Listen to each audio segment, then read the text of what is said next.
Good evening and welcome. My name is Allison Go. I'm the president of the League of Women Voters of San Francisco, and it's my pleasure today to welcome you to our Spotlight on Money in San Francisco Politics event. This League of Women Voters of San Francisco is a nonpartisan but political nonprofit dedicated to encouraging informed and active participation in government. And I want to emphasize, we never endorse or oppose specific candidates or political parties. However, after lots of research and study, we do take positions on issues. Our primary mission is to provide voters with the resources they need to exercise their right to vote. Please visit lwvsf.org/vote, where you will find a comprehensive collection of voter resources for this upcoming November 5th election. We believe that an informed electorate is crucial for a well-functioning democracy, and our goal here is to equip you with the information you need to make educated decisions, both at the ballot box and in a civic society. I do also want to thank some of our partner organizations who help promote today's event: KALW, the National Council of Negro Women, USF Votes, the Junior Leagues of San Francisco, Delta Sigma Theta Alumni Chapter, and CLR, the ACLU of Northern California. And also a huge special thank you to Mission Local for partnering with us on this event. And I saw online that they just won an award for general excellence at the Online Journalism Awards. So huge, that's really, really great. Yeah, totally. And a huge thank you also to the Internet Archive for letting us use this facility, this really great, cool space. I used to live in the neighborhood, walked past it, and always wanted to go in. So thank you for this incredible opportunity and use of this space. And today I also want to acknowledge that we are on the unceded ancestral homeland of the Ramitesh Ohlone peoples, the original inhabitants of San Francisco. And we recognize that we benefit from living and working on their traditional homeland, and we affirm their sovereign rights as the first peoples of these lands. So now I am pleased to introduce our moderator for tonight, Reverend Angela Brown. Angela has had a remarkable career spanning law enforcement, military service, and ministry. She has worked as an investigator and an assistant district attorney and retired in 2010. She also served 22 years in the U.S. Navy Reserves, reaching the rank of commander. And after retiring, Reverend Angela pursued ministry, becoming a community engagement minister for San Francisco's United Methodist Churches. She serves on various boards and committees, including on our League of Women Voters of San Francisco as a board member and the education chair. Her diverse experiences make her a really respected voice in community advocacy and social justice, and I'm really pleased to introduce Angela, who will be moderating our event today.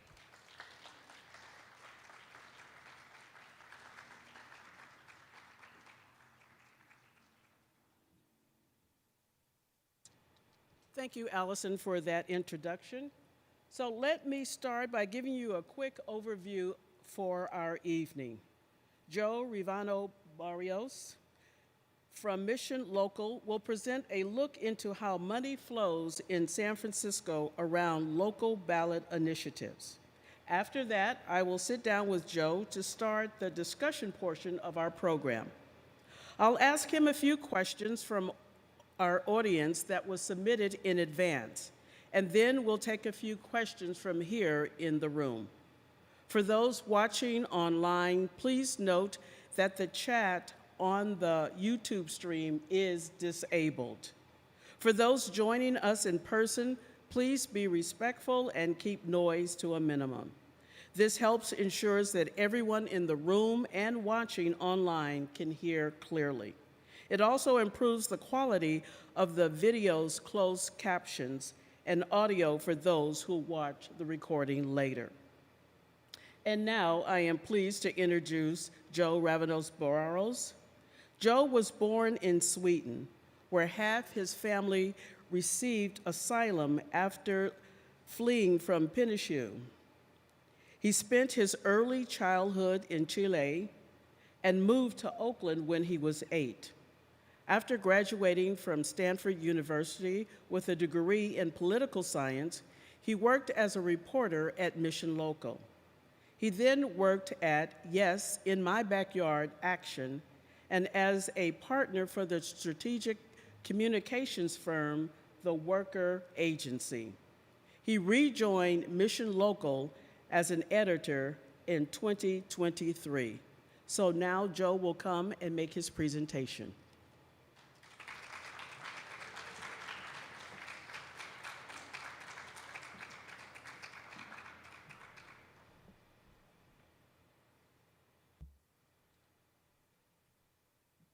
Okay, thank you everyone for being here. This is easier.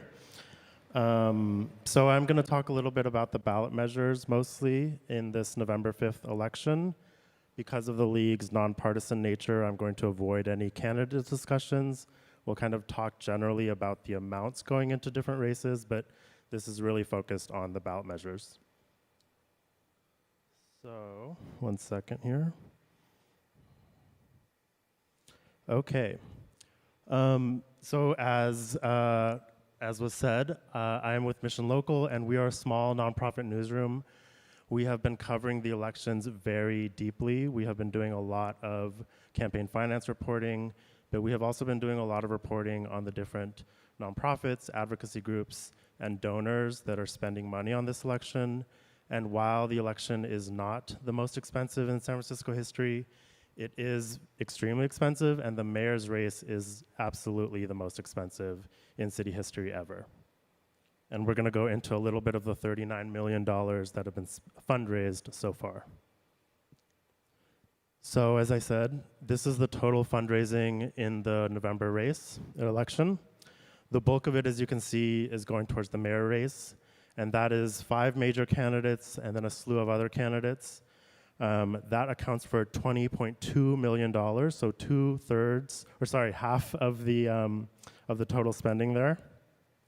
And then you can see that other candidates have another 7.5 million there about, and that's the bulk goes towards the supervisors, 6.4 million, and then a bunch of kind of other down ballot races like school board, CCSF, city attorney, district attorney, and stuff like that. The focus today will be on the third, or the fourth rather, the 11.3 million on ballot measures. And that's going to be 15 different propositions that voters are going to be voting on in the coming months and weeks. So there are 15. These are all of the ones that have spending behind them. And as you can see, there is a single proposition that is just dominating here and has vastly outraised any other. That's Proposition D, which is a charter reform measure, and that means that it's directly affecting the city's constitution or the city charter. And what it's doing is a few things, but importantly, it's cutting the number of city commissions, which are kind of the oversight bodies that are responsible for different city departments. So the planning department has its commission, the police department has its commission. I mean, libraries, public health, parks, you name it. There's about 130 commissions in the city. This measure would cap them at 65. So it specifies a few to get rid of, it specifies a few to keep, and then it kind of appoints a task force to decide, you know, which bodies should exist, but you cannot go any further than 65. Outside of that, it also vastly expands the mayor's power over these commissions. It gives her the majority appointment power, 2/3. She already enjoys the majority appointment power, but that is checked a little bit by the Board of Supervisors, which can kind of accept, you know, the nominees that she has have to be approved by the board right now to the commissions. This would eliminate that, and she gets appointment over the majority. So kind of that regular legislative check that you have on the executive goes away. And it also really vastly pulls back the police commission in particular. So it gives the police chief the sole authority to regulate officer conduct. And right now the police commission has some of that power. It has been slowly chipped away, but this really takes another step. And as you can see, I mean, 7.8 million of the entirety of the 11 or so million being spent on the ballot measures. I'm going to point out a few of the other ones quickly here, as you can see. In second place is Prop M, which is a business tax reform measure. This is being propelled by Google, Airbnb, Instacart, kind of some big tech companies, because this business tax reform, which is sponsored by both Aaron Peskin and London Breed, who are both running for mayor, changes the city's business tax so that we're taking a little less from the big players and a little less from the small players and kind of more from the middle players. And so a lot of the big companies here have a vested interest in getting this passed. So you can see here that's kind of behind a lot of the spending. Another big chunk against Prop L, which is a very grassroots measure to institute a tax on autonomous vehicle companies like Waymo and Cruise, and rideshare companies like Lyft and Uber to fund Muni. So Uber, unsurprisingly, and Lyft are spending heavily against it. Prop B here is a big $390 million bond for health and homelessness projects. There's kind of a weird array of spenders for this, usually folks hoping to get in on the contracts that would result from big, multi-millions of city spending. And then we have a slew of other measures. I'll just point out one, which is Prop K here, the Great Highway measure to close it to cars. There's some spending for it by a lot of tech CEOs. There's also some spending against it here, which you can see in red at the bottom. Most of that comes from a single District 7 candidate who has a committee whose family is quite wealthy. So we're going to own in on Prop D because I think it's a really good example of big money in politics and one of the kind of the initial step for a multi-year program to restructure city government. So most of the measures fundings comes from a single source, which is, well, rather comes from a committee controlled by one group, which is called Together SF. Together SF is a new public pressure group founded in 2020. It's founded by longtime political insiders, old aide of Mark Farrell, who is running for mayor, who also worked for London Breed. It is financed almost entirely, or maybe entirely, by Michael Moritz, who is a venture capitalist billionaire, who is actually a former Wall Street Journal reporter who turned it into an investor and made his millions in tech. Together SF accounts for 5.7 of the 7.8, so the bulk there of the spending behind the measure. Mark Farrell, who's running for mayor, also has his own committee, and he's responsible for another $2 million. This is not direct spending by him or the groups, by the way. This is just spending they have collected. People are donating to their committees, to their PACs.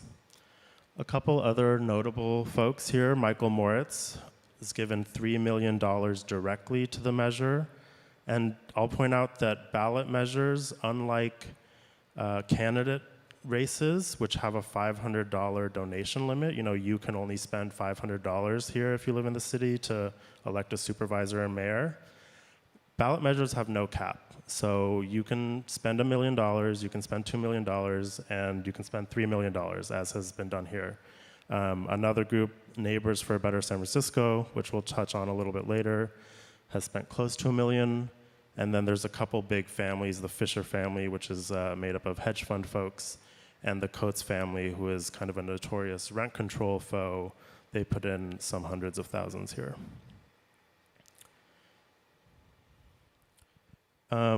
Again, just to kind of emphasize the point here, this is really a lot of big money, large sum donations. So this is not, $100 here, $100 there. I mean, the bulk, the vast majority of the spending behind this proposition is in big sums.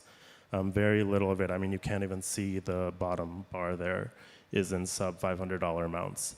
And this is not just true for Prop D, so this is true across the board in San Francisco right now. When I did a piece a few weeks ago, about 70% of all the donations in the city's election were over $1,000, and though that 70% came from 2% of donors. So there you can see like a very small minority is responsible for the bulk of political giving here. So yeah, the reason I touch on Prop D is because it is the stated first, the first stab at structural reform in City Hall for this group, Together SF, which is backed by Moritz. And Together SF is part of a big network that we have been tracking at Mission Local for some time now, which we've called Big Money SF.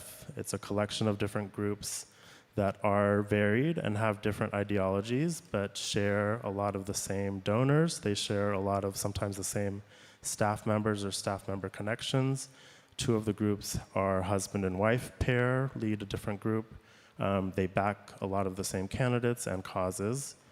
And these groups have really done something a little bit different than past political actors. You know, San Francisco has always had a lot of big money in the city and in its politics, but at least when we talk to, you know, longtime consultants and people who've been tracking this for a long time, the old money, say in the early 2000s or 1990s, was really more downtown business focused, you know, tit for tat, kind of we're passing a ballot measure and we're getting a result.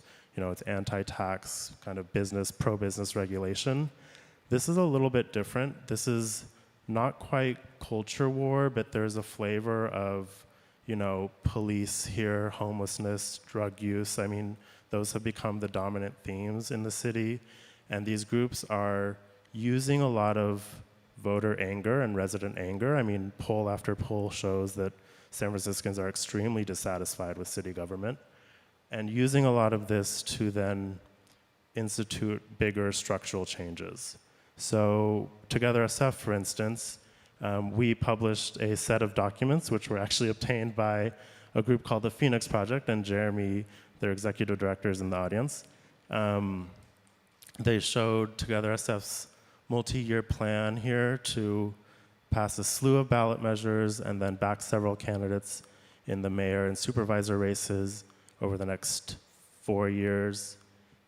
And again, the aim of some of these groups is much more structural in nature. So this is changing, you know, the way that someone put it to me was, in the end, like Ron Conway or other kind of old tech donors would back the right horse in the early 2000s or 2010s, but this is about changing the racetrack. This is really about changing the way that the city works and the city government is structured, so that, you know, the stated goal is things work better, that there's an earnest belief here that aggregating kind of executive power in the mayor's office will make the city more responsive to its citizens. The criticism is that it is removing a long-time check of the legislature and the Board of Supervisors and making it easier for wealthy donors to have influence because you are just consolidating power in one position, which can then be backed in elections. Some of these groups here I'll just mention briefly. Together SF, which is behind Prop D, which we talked about. They don't really do that much candidate electioneering.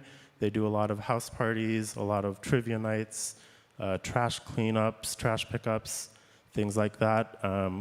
You know, fairly typical grassroots organizing model that meets people where they're at and kind of involves them in an innocuous activity and then brings them along towards something where the real interests lie, which is structural change. And, you know, it's not different than, say, like a tenant union or a DSA, but the difference is that this group has $17 million of funding behind it. So the key here is that, you know, this model of grassroots organizing might look very similar to what political groups do, but there is a big moneyed interest here. Grow SF is another group which is backed by Gary Tan, who is the CEO of Y Combinator. They similarly kind of do a lot of social events, and this year they're particularly focused on races in District 1 and District 5. Neighbors for a Better San Francisco is kind of the big, you can think of them as a donor-advised fund for politics. Like, this is really donors give to this group makes decisions on who to back, and then it's more of a funnel. So they're not doing social activities, they're not kind of growing their membership, they're really just spending wealthy donors' money. And then the newest player is Abundance Network. They have a distinctly kind of urbanist GMB flair. They're backing London Breed this election cycle. We really don't know that much about their spending or their fundraising yet, because their forms just haven't been released.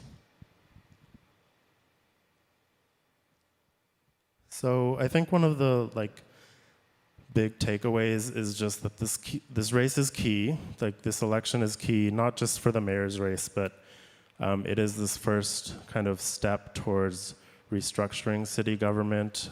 Some of the other ballot measures that Together SF, for instance, is interested in would change supervisorial district elections to be at large or introduce a hybrid model so that we would be electing supervisors across the entire city instead of just within the districts, or at least having some supervisors elected citywide. And the criticism there is that, this makes you less responsive to neighborhood concerns. The argument is that district supervisors become quite provincial and not interested in solving citywide issues like housing. The Prop D is again the first, I would say the first serious attempt for this big money network for restructuring city government. I mean, certainly players were involved in the Chesapeake recall and the school board recalls, but this is truly the first stab at remaking City Hall. And then that this is gonna be, continue.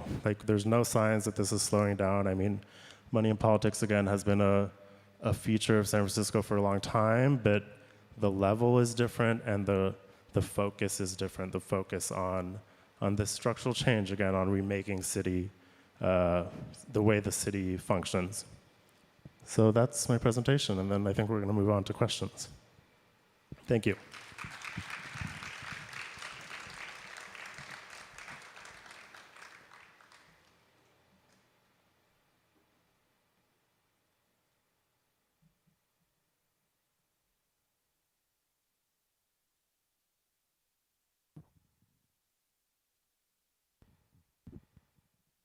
Well, let me start off by saying, wow, that was a lot of figures and a lot of money. So thank you so much for that, Joe. That was very informative. So let's sit down and walk me through a few questions from the audience that was submitted in advance before tonight, before we go to the questions from the audience here. So I'm curious, how did you first get into this kind of data-driven reporting? Our audience is interested in your backstory. Could you walk us through your journey a bit, and what sparked your interest, and how did you develop your skills in this area? I know that's packed, but... I'm not a data reporter at all, so this is just, I have zero coding experience.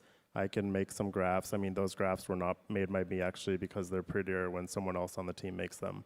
But we have a fantastic data team at Mission Local that is behind a lot of this. And my own personal interest in this is just that it's important to know how money flows in politics, and to really know what that looks like, you have to spend a lot of time on the Ethics Commission website and on CalAccess, really boring websites with lots of Form 460s, 497s. You just are looking through PDFs. You are looking at these numbers, you're summing up these numbers and totals, and then you're kind of paying attention to whether the same actors are behind different groups and noting that and kind of making, literally drawing links and making things like that. So that's really how we put the network map together, for instance, is going through hundreds, if not thousands of documents and just noting, keeping track of each name and amount and seeing where they gave and kind of seeing how the money flowed.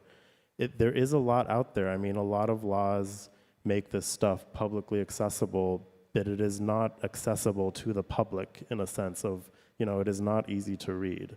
And that's what our job is as reporters. Thank you.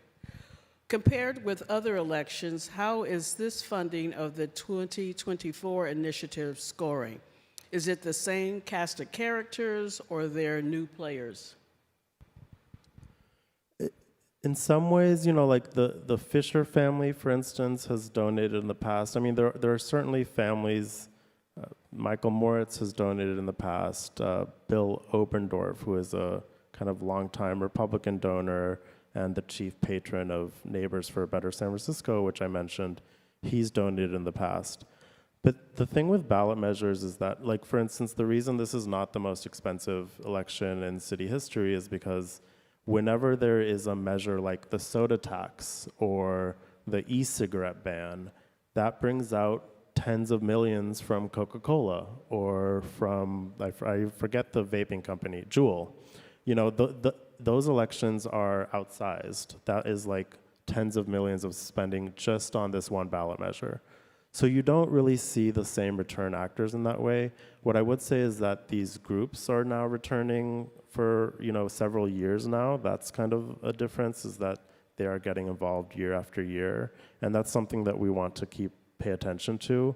I mean, the Together SF spending on Prop D, that's the first time that they have really made such a huge effort. I mean, $8 million is really a lot of money, even in the San Francisco election, for a single ballot measure.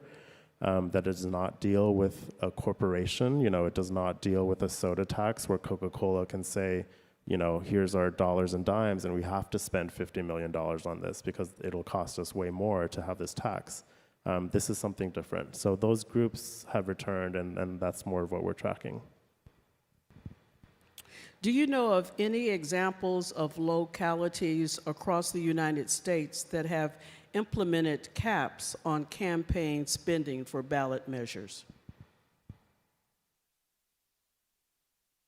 I don't know of any across the country, and I think that this is, I might be wrong, but I think this is a problem of the Supreme Court and Citizens United. I think that there is a really strong inability of municipalities to regulate financial giving at this level. Certainly, one thing I didn't mention, which is a little tangential to your question, but I hope will be related, is that most of these groups are structured as two different kinds of nonprofits, a 501c3 and a 501c4, and that is so that you get certain tax benefits and certain kind of ability to hide your donations with one, and you have kind of fewer tax benefits, but you can spend more actively on politics with another. And it is really hard to clamp down on giving through nonprofits because of the Supreme Court's decision. The thing I'll say that municipalities have done to counteract this is something that San Francisco does do, which is public funds and public financing, so city matching funds. So that's a system whereby, as a candidate, you are matched for any donation that is less than $100 from a San Francisco resident, and then there's a few other conditions. But that really incentivizes you to go out there and get a lot of donations, the small dollar donations. And it's 6-1 in San Francisco. New York has a more aggressive program. I think it's 8-1, and it has some other benefits. That seems to be kind of the tack that municipalities are taking, is to really try to match these with city dollars so that you just have that incentive to build a bigger base and not rely so heavily on a single donor. But everyone who I talk to who is a campaign finance expert thinks this is a huge problem of Citizens United. I mean, it's a boring answer and it's a cliche and everyone knows it, but there's no getting around how devastating that really was for money in politics. What other advanced industrial country allows unlimited spending to influence elections that you're aware of?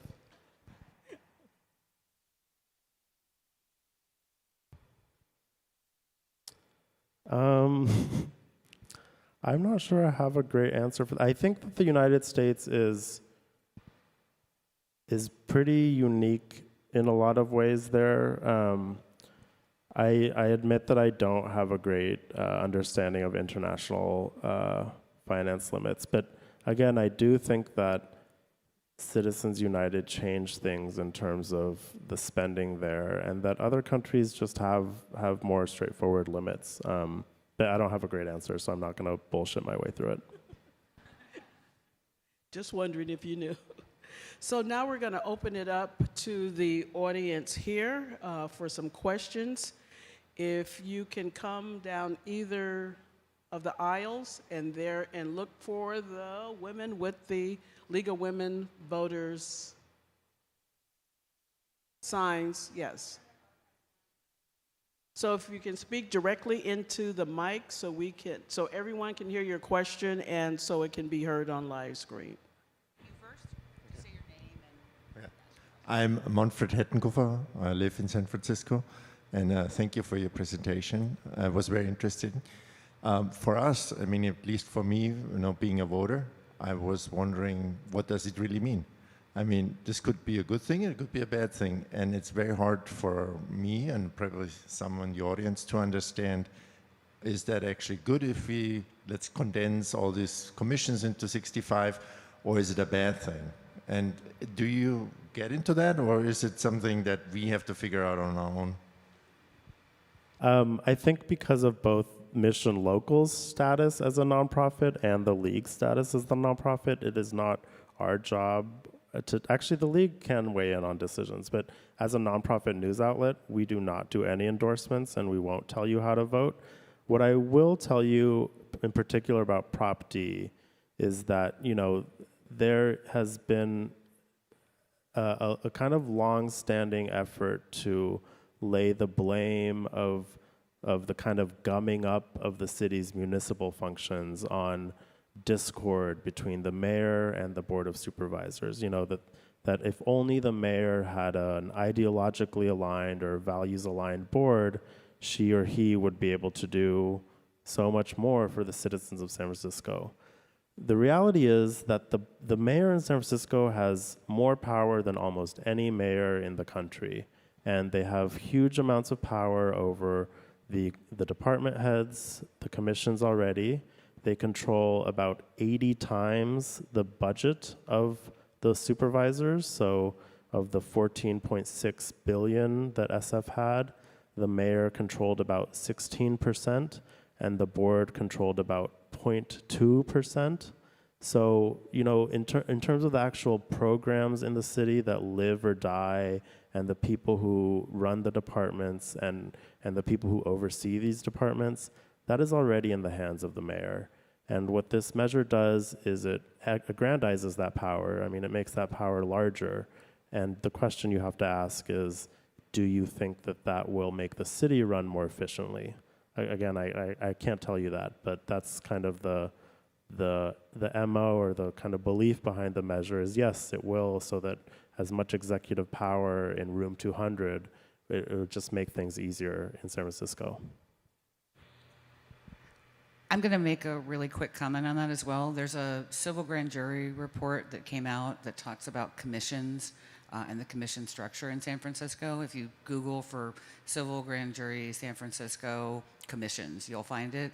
Very informative if you're looking for more information on what the commissions do and the structure. It's a good way to inform whether you want to vote for Prop D or Prop E or neither one. Hi, I'm Karen Fleshman. I'm a League member, and I was a candidate for Board of Education in 22.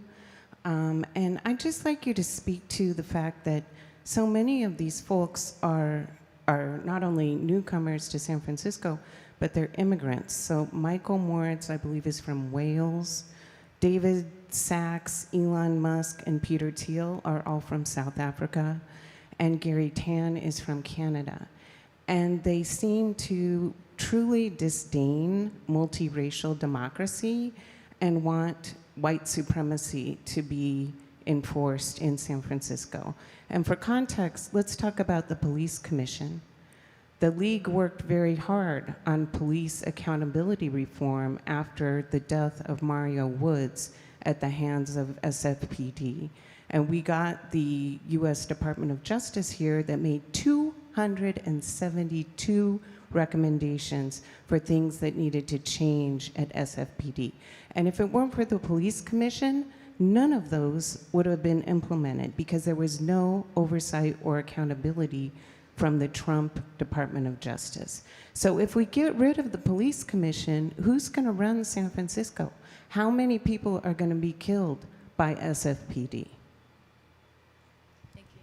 Yeah, I'll start backwards there. I mean, I do think that I remember when Mario Woods was killed, and the 272 recommendations were, even with a police commission, with the powers that it had, you know, the SFPD was blasted for slow walking those changes, for not doing things kind of to the full extent.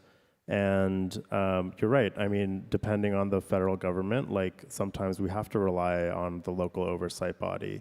You know, connected kind of to your first question on folks not being from here and possibly not understanding the city that well, one of the things that I have been very struck by is how a lot of these wealthy folks, they will write op-eds in the New York Times, they will do long Twitter threads about the police commission this, the police commission that, the mayor this, the mayor that, and really not understanding city government. I mean, the police commission is kind of, all of the blame is laid at the feet of the police commission, and you know, there's comments like we should vote them out. Well, they're not voted in or out. That's not how it works. You know, oh, we should, like, they should stop having power over firing officers or doing this. Well, they don't have that power. You know, it's like a lot of it is misinformed. I don't know whether it's because they're from South Africa or Canada, but just, you know, there is a great deal of ignorance when we talk about city government. And yeah, I mean, again, I'm not going to tell anyone how to vote on Prop D on the police commission, but what I will say is that the SFPD was blasted for years, slow walking these 272 Department of Justice recommendations. And again, it was the police commission that kind of pushed them along. And a lot of the recent changes that we've seen, Prop E, for instance, which just passed in March, which kind of allowed expanded police surveillance, but also police car chases. You know, it's not really something we have to wonder. We know what it's like when police officers make individual decisions about whether to chase a suspect. We know it results in more death of bystanders and suspects, and sometimes officers themselves. We kind of know a lot of the consequences of these policies because other cities have had them, and there's been a lot of reporting on them. So, you know, a lot of the time I would urge people to just read missionlocal.org and other places to kind of find out. We make a real effort to talk to experts about, you know, is it the case that Prop E's car chase measure will result in what they're saying? You know, is it the case that drug screening welfare recipients, which just passed in March, will actually make them more likely to stop using drugs? Are welfare recipients using drugs at a different level than the general population?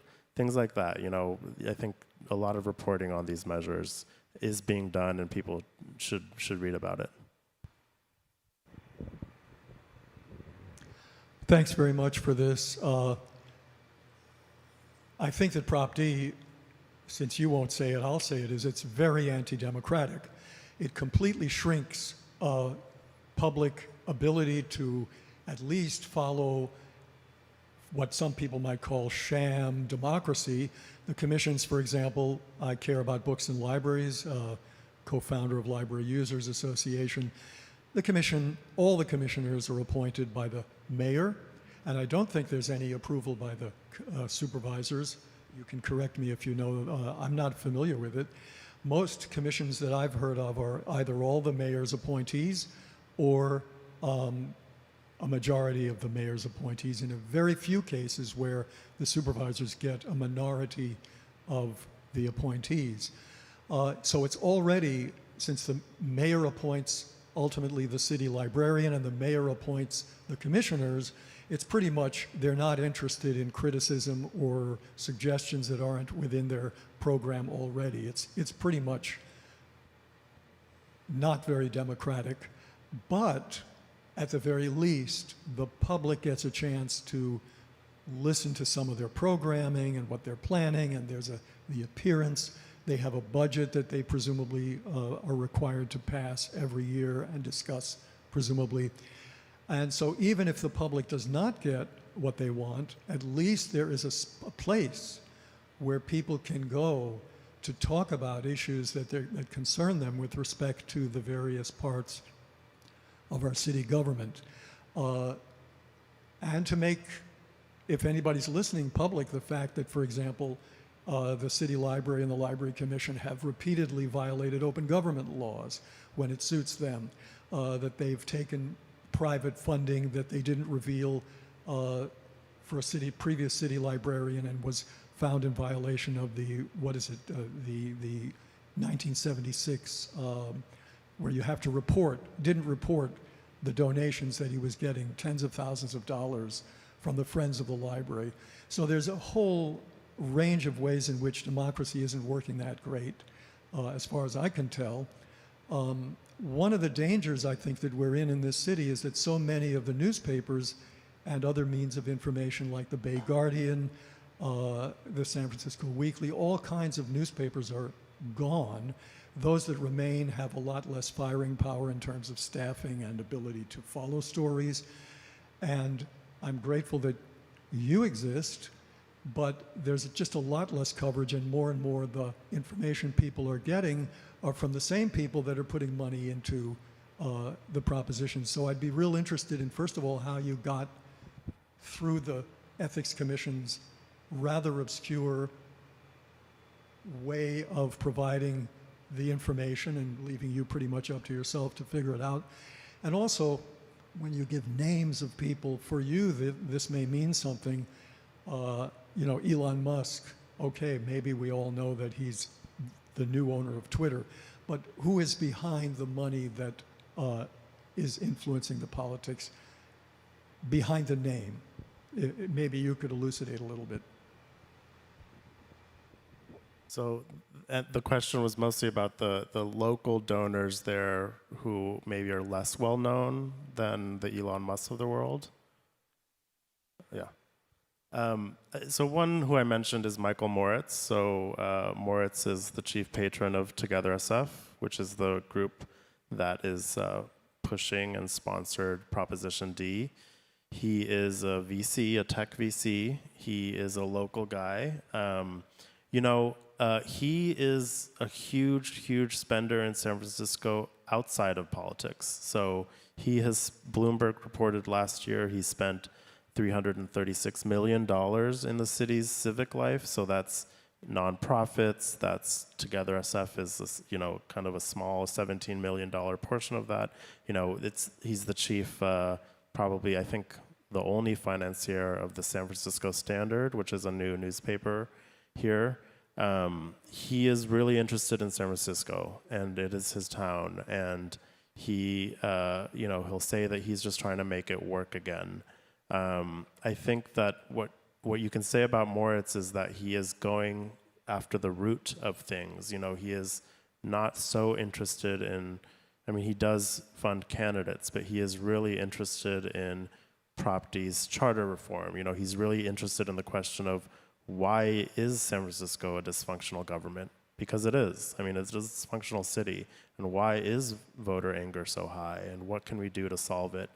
Again, I mentioned he had a New York Times op-ed where I think his diagnosis of the problem was kind of off the mark and kind of laid a lot of blame at the hands of city commissions and the board, which have just virtually no power in this city, despite the fact that there's a lot of ink spilled about commissioners and supervisors. The power that Dean Preston or Hillary Ronen has compared to London Breed is essentially nothing. They have the power to pass legislation and introduce legislation just like the mayor does, but besides that, they really don't have as much power here in the city. Michael Moritz is one.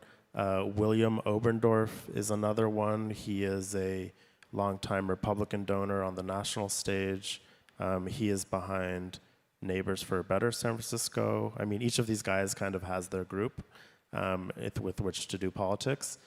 Gary Tan, the Y Combinator CEO, less of a big donor, but very active in terms of mobilizing the tech community, very active on Twitter. But that means something materially because his people do donate, and he does amass people and get them out there. I mean, there's a lot more. I could, I'm not going to list them all, but we can maybe chat afterwards. But those are a few of the names for sure that people might be less familiar with.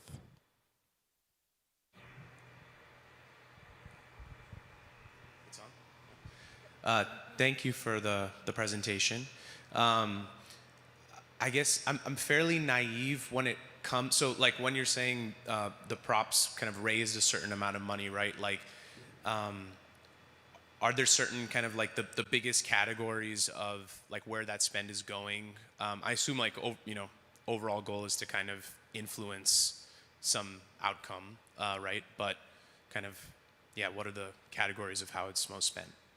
Yeah, so I should have been clear. So when I say that a proposition is raising money, that just means that the committee, which is a political action committee, a PAC, that is formed to pass that measure is collecting donations to that PAC. So that PAC then works 100% to pass that measure. So they spend it on,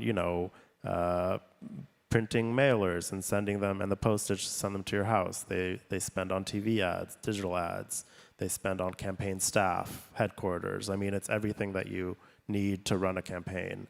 So it is interesting to go through the spending. It's a little bit inside baseball. It's like, oh, which campaign is hiring the expensive consultant and which one is really focusing on TV ads. I mean, actually, I think the interesting stuff there is for the candidates, where you can really see, wow, X candidate really wants the Chinese voters because they're spending a lot in Tsingtao and World Journal and really doing a lot of ads in Chinese media, versus this other one is doing a direct mail strategy, and they're really sending letters straight to your house and saying, please vote for me.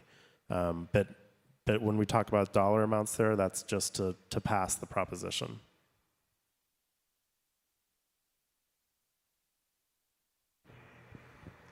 Hey, good evening. Thank you for being here, Joe. Jeremy Mack, I'm Executive Director of the Phoenix Project. I can say firsthand that our work is made a lot easier by all the in-depth research that Mission Local's been doing over the last few years to bring the money forward and really shine a light on it. And in some ways allows us to, be able to pivot to focus on some of the more like analysis bits, because, that diving into the ethics stuff has already been done. I guess the question that I have for you and for this group tonight, and also thank you for Legal Women Voters for putting this together. This is really great. So you mentioned that this is the most, more money's been spent on this election than any in San Francisco history. And I'm wondering if you could talk a little bit about why you think why that is. So like, why is this the most, heavily spent on election? And kind of put it into some context for the audience. Yeah. So, and just to be clear, I think that it's the most expensive mayor's race. It's not the most expensive election as a whole, because there are some ballot measure years like the soda tax where it's just like way outsized spending.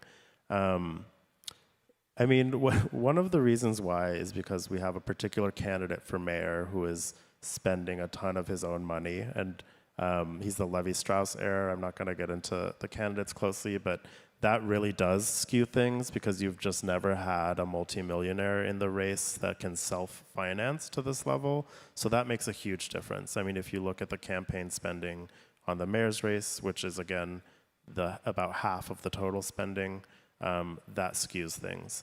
But also, this is, 2024 in general has been a very pivotal year for a backlash to progressives in the city. So in March, the kind of first wave of this happened when a new slate was elected to the local Democratic Party, which is called the DCCC, the Democratic Central County Committee, the Democratic County Central Committee.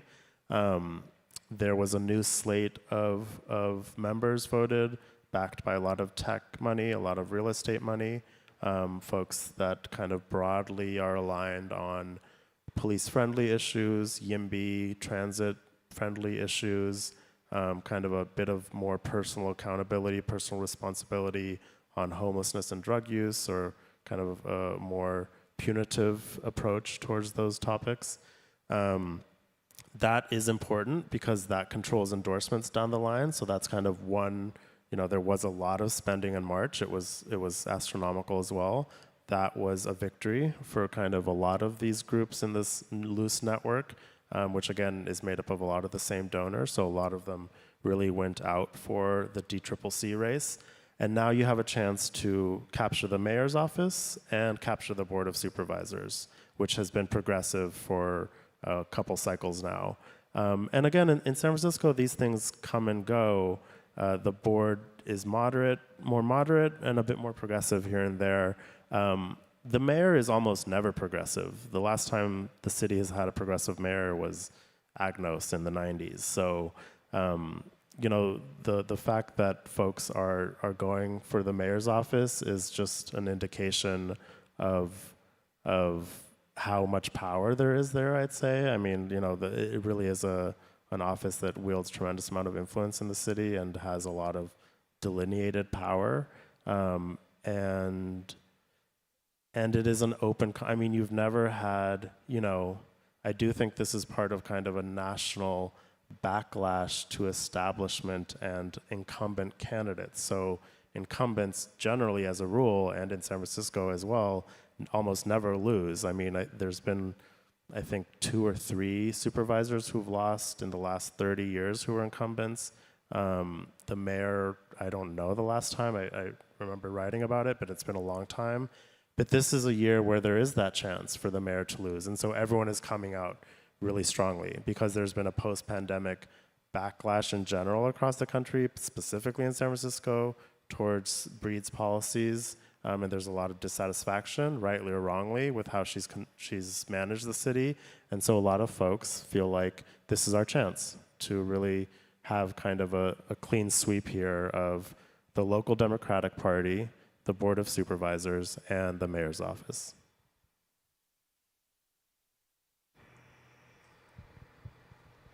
Hi, thanks so much. My name is Sue, and I'm on one of these Citizens Advisory Councils that's slated for elimination. I'm on the SFMTA Citizens Advisory Council. I've been on it since 2009. I don't have time to go into the details of what we've done, the presentations we get, the advice that we give. It's an opportunity for members of the public to come out and give public testimony, and there are times when the staff at the SFMTA try to avoid bringing hot, contentious issues before us, like what I call the Uberification of our taxis here in San Francisco. What I want to know is, do you know what other councils, what else is slated for elimination? I went to a Prozac meeting once, which is the Advisory Council for Rec and Parks. It was right after the passage of the ballot measure for the beach chalet, and my side lost. And I found out at that meeting that the Rec and Parks was making the decision not to replace toxic tire crumb turf with more tire crumb turf when it wore out. So these are important. And do you know what others are slated for elimination? Thank you. There is a list online. I can tell you public health is on it. The libraries are on it. The Arts Commission is on it. I think there's about a half a dozen or so that are specifically listed as, we should not have these anymore. And then the rest are left up to a task force. There's a few that would be kept specifically, like the Police Commission and the Planning Commission. I believe the MTA board. I'd have to check the proposition. I will say on the commissions, as you say, there is a oversight function there. I think the argument for reforming the commission system, which actually the Chronicle just wrote a piece about a couple weeks ago, was, the people who, disproportionately the people who come out to commission meetings are older, whiter, and richer. So it is not a true representation of the city anymore. And so they have particular concerns and they have a particular viewpoint. And the commissioners often skew to that viewpoint because people are human and they'll kind of react to the feedback they're getting in person. And so that has been a big impetus for a lot of folks when talking about why there is a problem or is there a problem with commissions. Kind of this idea, first of all, which I think is a little exaggerated, that they're really gumming up the functions of the department head, but there is this related thing of, are the actions of the commission truly reflecting the populace in San Francisco? And I think there's a real argument to be said that no, they're not. And so then it's, what is the prescription? Is it to eliminate them and kind of install this 65, which is an arbitrary number, it's an arbitrary cap, or to reform them in some other way? Supervisor or board president, rather, Aaron Peskin, who is a mayoral candidate, has his own measure, Prop E, which would do similar things to Prop D. It would reform city commissions, but it would not create a cap. It would not say 65. It would leave it in the hands of a task force. So the task force would say, here's a look at city commissions. Here's what we think we should do. And his argument is that, that gives us a lot more freedom to do. We don't have to just abide by this cap. The counter argument is that it creates another commission to deal with commissions, and who knows what that commission will do. So there was an article in Vanity Fair a couple of years ago, actually, a while ago, about tech millionaires moving to Pac Heights and how they got into conflicts with the old money who lived there. So the city has the city family, and I imagine they're pretty well connected with the old money. And so I'm wondering what we're seeing here. Maybe this is really a conflict between the old guard and the new guard of the city's elite? Actually, I would say that it's a little bit of an alliance more than a conflict. I mean, when you actually see these measures and candidates and groups, they are backed by tech money, but they are also backed by real estate money, the kind of traditional downtown forces that were very involved in San Francisco politics. Those forces have always kind of had a more business-friendly regulation viewpoint, and now you have tech money coming in, joining those efforts more than fighting them. I mean, there are big fissures. So I'd say Prop K is a good example of this. So that's again the Upper Great Highway measure. So one the proposition would be to close the upper part of the Great Highway to cars. Right now it's closed on the weekends, but to do that permanently. Here you see a real divide between kind of, I'd say, old San Francisco and old San Francisco money, which is a bit more homeowner, maybe a bit more, suburban values, and the tech CEOs / YIMBY / urbanist folks who want it closed to cars. They want to park there, and that's a clash. There's a big divide there within the moderate camp. A lot of issues the moderate camp is together on, but that urbanist issues, I'd say, kind of do tend to split folks there. Similarly, police issues, a lot of the YIMBY folks and the folks that care about transit and care about bike lanes, they couldn't care, they don't want to see the police commission have any power taken away per se. They don't really want to see cops empowered or have less oversight. But their donors are the same, and so there's kind of a fissure there, another divide on the moderate side between some issues. I mean, we are starting to see a little bit of splintering off, but I would say in general, it's not kind of old versus new money. It's the new money is coming in and bolstering these efforts. I'd like to ask a question about Michael Moritz. If you could speak to his involvement in California Forever, as well as the support of these folks you're talking about for Balaji Srinivasan, who supports something called the network state, and he wants tech bros to wear gray shirts and ally with the police and make everybody else wear red shirts and blue shirts. Yeah, so I'll say, Balaji is kind of, so he's a, I think he's in Singapore now, but he's like a tech guy who kind of considers himself like a student of history, and so he has these kind of large ideas, world historical ideas.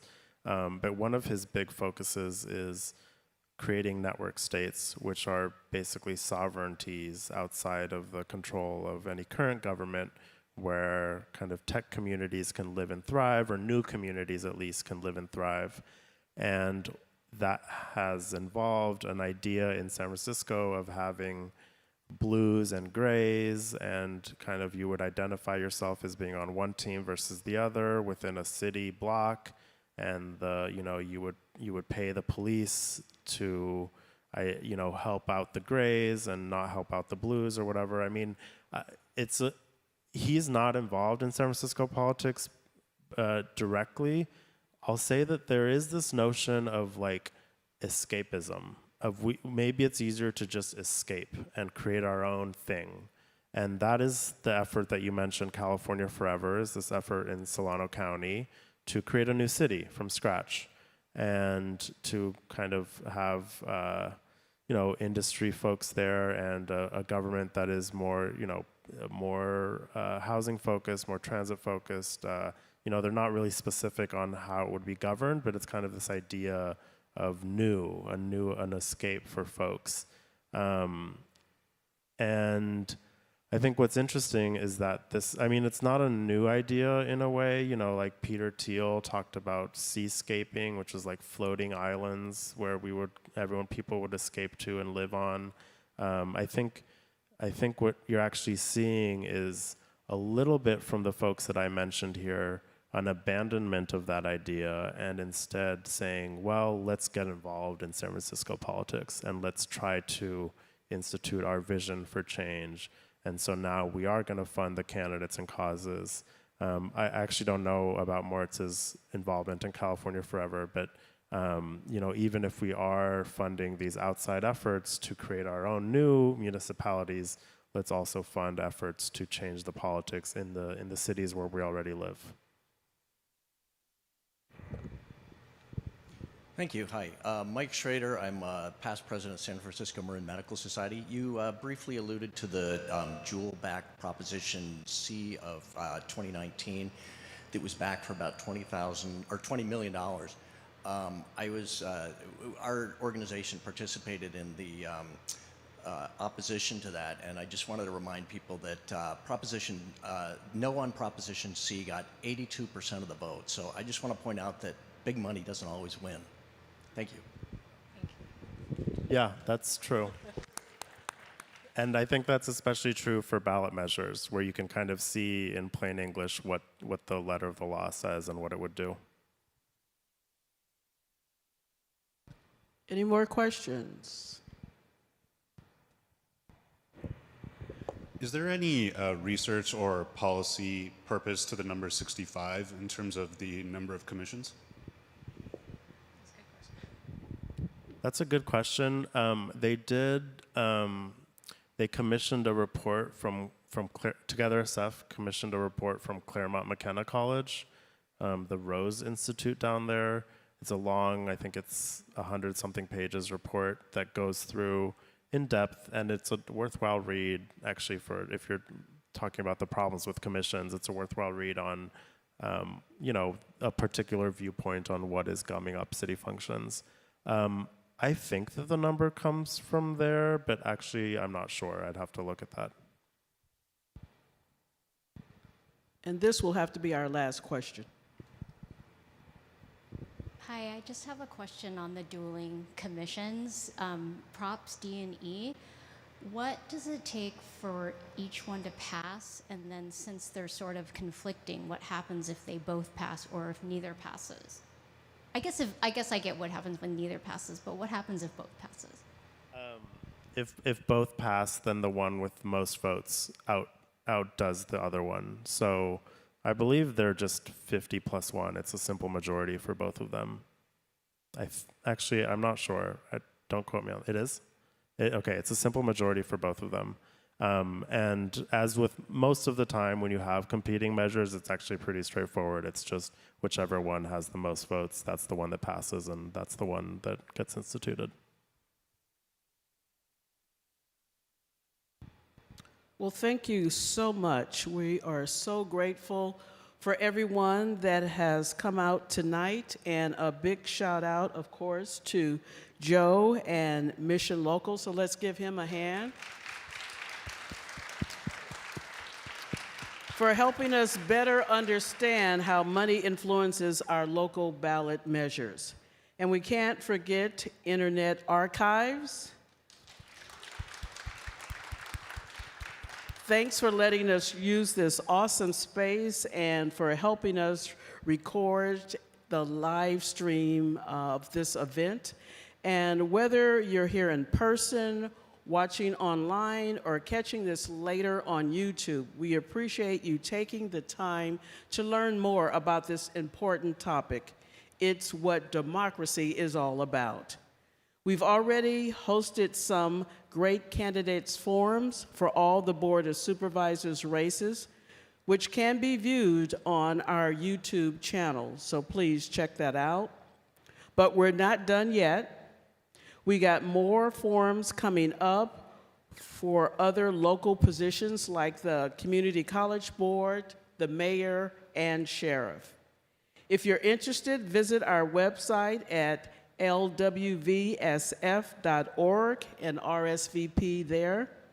Last but not least, please remember to vote.